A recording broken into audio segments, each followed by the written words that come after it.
my job as a sport dietitian is to increase the learning curve of cooking and nutrition.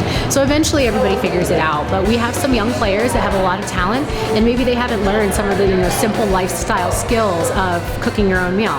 They're used to eating in a dining hall in a university setting, or they've gone off on their own and they really don't know some of these very simple basics.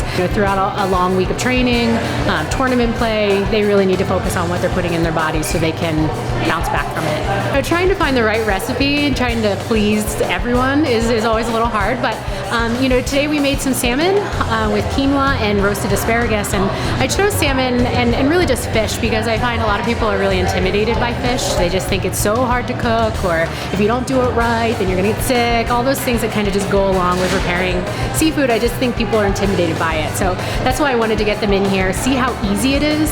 I mean, the whole recipe can be cooked in 10 minutes after you do the preparation, so I really just wanted them to see how easy some of these things that sometimes seem to be a little bit harder than they actually are, how easy they can be.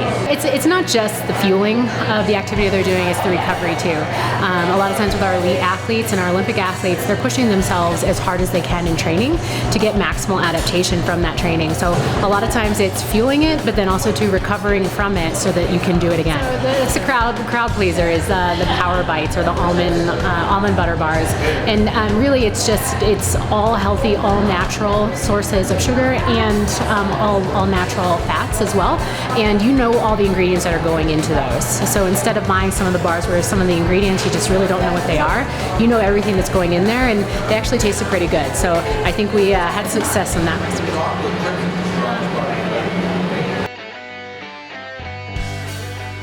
Really having the athletes understand how their nutrition intake needs to change throughout the season is very important, especially when you're in the off season or in complete recovery phase.